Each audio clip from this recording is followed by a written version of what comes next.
Ito po, naibalot na yung huling tuna ni Tio kanina. At dito naman yung mga aga sa unahan ay biglang sinibadan si Kuya ng tangigi. Kaso ano, tinatinakuhaan at mabilis na yahon.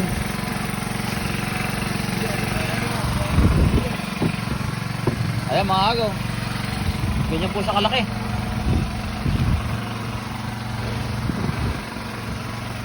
Hindi natin nabutan, ayahan kagad, malapit nang nakita natin na may pasibad si Kuya. At saka hindi daw pwedeng patagalin to at matalas ang ngipin, maglalagot. Ganyan po sa kalaki oh. Ayan po ang paa natin. Malaki pa sa paa natin oh. Mga kalahat hindi pa natin mga aga. Yan ang tunay ng masarap kilawin oh. Quality.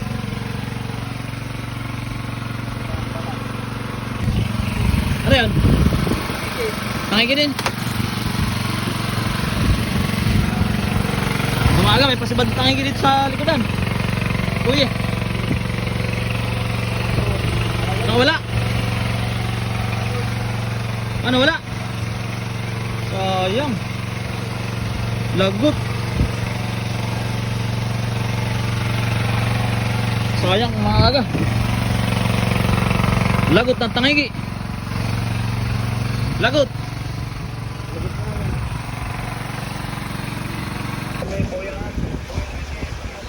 Magandang umaga mga kaga. Oras po natin, ayan na 5:50 ng umaga. Dito, paspas na po ang ulan.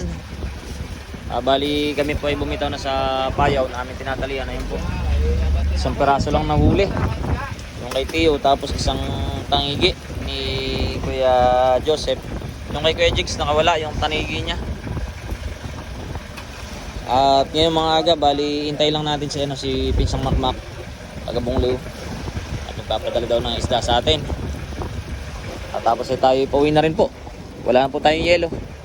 Uwi na tayo ng tabi. At ngayon mga aga, ispatan lang natin ng konti. Bali ito po si Kuya nag-uundak. Kay Joseph po, nag-uundak po siya di sa unahan. At may mga huli na po siyang tulingan. Ito po yung pang uwi na. Bali maghuhulog na rin ako mga aga para makadala man lang kahit ilang piraso. Hiramin ko yung undak ni Kuya Jigs. Ayan po.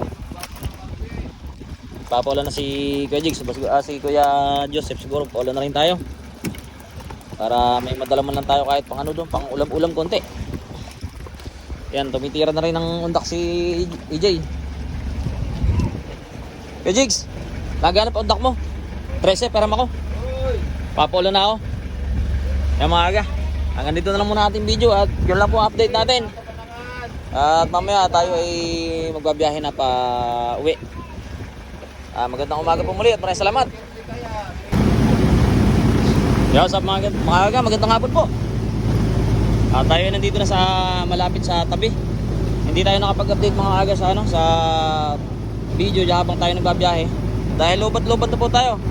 Lobat na lobat tayo, nag-charge lang tayo ngayon sa konti sa power bank, sa solar para makargahan yung power bank natin. At para makapagkarga naman yung ating cellphone.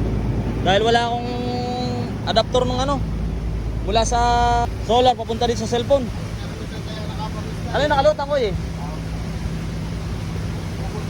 Eto na po kami, malapit na po kami sa Puruhan. Ay Yesa? Unahan ng trolley? Unahan ng trolley na putol? Ulihan? Po mga aga oh. Nandito na kami sa Puruhan. Ilang minuto na lang ay nandyan na po kami sa Fishport. At dyan na po kami bababa ng mga isda. Konting update lang tayo mga aga. Napakaganda po ng biyahe ngayon dahil napakapayapa ng karagatan. Parang ilog lang, walang kaalon-alon. Mula po pag-alis namin kanina sa Payaw, sa tapat ng unahan ng Dinggalan. Malapit sa tapat ng pagitan halos ng tapat ng Tordil. Diyan po kami nang galing. Ganito na po yung karagatan. Payapang payapa. At sa mga biyaya po namin sa aming mga nahuli, hindi po karamihan pero hindi naman po din walang-wala. Napakahirap po talaga maghanap ng tuna ngayon. Daming mga bangka na masgit pa sa amin na ilang araw na namamalagi dyan sa Pacific, wala pa rin po silang huli. At pasalamat kami at merong kahit paano nakadali kami ng 8 peraso.